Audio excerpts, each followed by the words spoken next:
Week 99.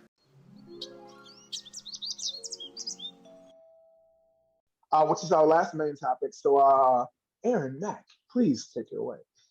All right. So this is a post from Riza Islam, and on his post, he posted a discussion with Lil Mama, and Lil Mama says children should wait for adulthood before changing genders. And Lil Mama also used that time to speak on pedophilia. Okay. Now, this topic I will call the Homos Group Think Goodness, and it's a T.O. the Weeks from Troy Weeks Music.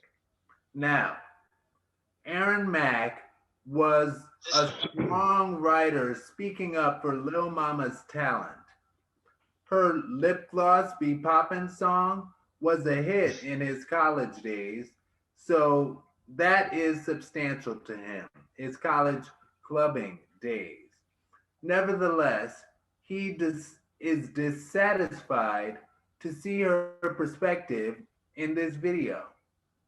It is amazing how people can always find something or someone to support whatever perspective they have. They mentioned the book that spoke on this, okay? So they even referenced the book and all of the people who detransition in regret. However, in the words of our friends at the Everything and Then Some podcast, Mm. facts are facts. And the fact is that only about 8% of people actually detransition back to their gender from birth. But of that 8%, 62% of those who detransition attempt to retransition away from their birth gender. Look it up, it's even on Wikipedia. Now, what good and bad of today's technology allowing like minded people to get together and strengthen their preconceived perspectives in possible groupthink scenarios. So, there's a lot of technology out now and things that allow people who are like minded, like on Facebook groups and stuff like that, to associate with other like minded people. And it makes breaking into that perspective very complex at Well, times. Go ahead, Troy. when you What do you think think back a about couple this? months ago to the riot that happened on the Capitol, Facebook group or one of these little social media groups got together behind the scenes and decided to put a riot. We're going to storm the Capitol. You saw them people out there. You saw what they did. You saw the foolishness. That's what these groups are doing. They're creating things like this of privacy so people can keep people out that they don't want out and put people in they want in and create these kind of situations. That's what technology has brought us to today in today's time. And I think it's important to, excuse me, be aware because we know these things are happening. It's best to be aware. It's good that we have these platforms, right, for people who are self-conscious and don't get out to be able to have platforms to talk about other people who like to sew or other people who like to do music or whatever the case may be, other people who like to watch trees, whatever. It's great to have these things, but ultimately, too, the flip side of it is what it can create, like it did with people who rioted at the Capitol. So it's great that we have these things, but it's important to be aware of the bad side too. Because all this good that it can do and it can happen, and we're reaching the world, we're going viral and all these amazing things. The bad thing is it's still ruining people's lives. I.e., Gorilla Glue Girl. She's not even a young woman; she's a woman with kids, and that was the whole situation, and sort of started ruining her life. Saying the way media does nowadays. Back in the day, we didn't have to worry about all that kind of foolishness. Nowadays, you can't even bust it out up on the low with nobody getting you on camera trying to blackmail you with your business on the street. So I'm just saying, um, yeah. So Rocky, when it comes to the good and the bad of today's technology, allowing us to get like-minded people together and strengthen their perceived perspective in possible group-minded situations. Talk to me. What do you think about this? What is your experience with it, maybe, or what do you think about all this? Talk to me. What do I think about like-minded people coming together to put The out? good and the bad of it. Like, yeah, so people can, we have the Facebook groups, we have all these Instagram, all these different groups and ways of connecting with people, which is good and bad. Let's talk about the good and the bad of it. You know what I'm saying? Well, I would say this for me. When it was on the shutdown, I remember the George Floyd situation, and Facebook, it connects a lot of people, and it even connects because I'm connected to like some old friends, people of like different walks of my life that may be on my social media. But when it came to like black and white topics, it kind of separated people because now people are getting their feelings about race and the differences and what you should not say and what you shouldn't have said. I had a best friend where she made a comment towards black people and she kind of said in a certain way where it kind of took me back, and I was just like, this is a friend I know that loves black people. Do you see what I'm saying? But for her to say what she had said, I had to ask her. I said, and then then her thing was, I'm just so tired of, because a lot of people can't handle conversations about race. I know a lot of people can't. Okay. This is the reason why I am very like, it's a double-sided sword with me with some situations. God. I lost my train of thought. It was too deep. That must be. I just got very. I just. Anyway. Cut it out, Yuri What G. I'm just saying is, when you got like-minded people, whatnot, sometimes you gotta figure out what the message is of. Like, are you a cult and you trying to go against black people or this race of people, this or whatever, or are you trying to support people? Sometimes you gotta figure out who's supporting you and who's not really supporting you. And then because some people can smile on your face all day, and then later on you find out they have a prejudice or a bias, and it's just like, oh, okay,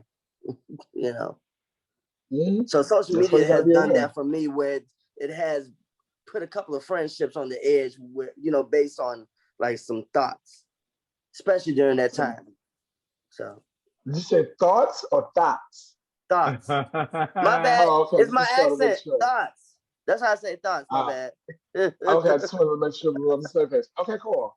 Awesome, got it. Okay, so Mikey, talk to me when it comes to this particular topic, good and the bad, and people, getting together and having this platform and things like that. But so many things, so many ways it can go. Talk to me. So I don't know. I have like this issue with social media and people's social media presences and then their presence in real life and the inconsistency that lies there. It really bothers me because a lot of times people online take on this persona to be one person, and then you meet them and it's Lil Bo Peep and they don't even talk and they don't have no opinion and no personality and no nothing. And it just lets me know it's like, that's not real. Whatever that persona is that you created is not real. And that's one thing that I wanted to address. However, some of the greatest things that I've accomplished in my life and with my artistry have happened through social media and through me bringing people together and with a common goal. And I'm from the School of Rhythm Nation, Janet Jackson, and I definitely believe in coming together for a common vision and creating something wonderful and beautiful. So that is something that I definitely believe in. But I think it comes from intention. A lot of times people come to these spaces with their own baggage and their own burdens and their own hurt and their own what I've experienced most is that a lot of times these movements stroke people that don't belong to anything, and they want to belong to something, so they attach themselves to these things. And sometimes those are the most dangerous people because they will carry out the mission, do or die, and they also have ill intentions, and they're also trying to fulfill some sort of void inside of them through this movement. So you just got to be careful. You know, and every door that's open, you're not supposed to walk through. So it's about, for lack of a better word, discernment, and you know, choosing what you will and you won't be a part of. So That's a me. good one. Every door, Thank you know, you're supposed to walk through every single door. So I'm glad you said that, because some people might need to hear that. Yeah, Thank you. okay. All right, cool. Yes, thank you for that. And of course, Miss Yuri G, last but not least, please give me your input on this topic when it comes to good and bad, and in regards to, you know, groups and organizations getting together in the private sessions. I completely agree with Mikey. A lot of these hoes got a lot to say behind the screen, but they won't say half of this shit in person because they scared of getting popped. So, I'm all for these little groups, you know, for you to be able to express yourself, you know, get things off your chest. But I feel like if you are a public figure, you have a contract where you have to deal with the masses, and that's your work. You should be mindful of what the fuck you is saying and posting. This is not Little Mama's first run-in with the LGBT community. When Laomi was on America's Best Dance Crew, she low-key discredited her transition because she was like, you're up here trying to be a woman, but she's not trying to be a woman. She is a woman, and it's every woman's prerogative to feel a fucking way, or, you know, want to be in boys' clothes or girls' clothes. That nothing doesn't define a woman by what she wear or how she, you know, how she reacts to something. Everybody want to come out with, oh, you're supposed to be more submissive. You need to, you know, carry yourself like a lady. Every girl, if she got an Uchi between her legs and she had her legs wide open like a boy, would you call her a boy? Nah. So don't do that to nobody in transition either. Like, oh, you acting like a man, because you wouldn't say that to your mama. And I've seen plenty of women with their legs cocked open and no underwears on. So, but yeah, I say do the groups. It's good for networking. It's good for, you know, going towards a common goal. It's good to start conversations, educate each other. But when you're in the public, you know, eye, and you're a public figure, I just feel like you need to have somebody else managing your account. Especially if you don't know what the fuck to say, because little mama, your career ain't strong enough for you to be sitting over there talking about nothing. What you need to be is in the studio, getting some acting classes, because she did good with that TLC thing, but it's like every time she started coming up, she started fucking up.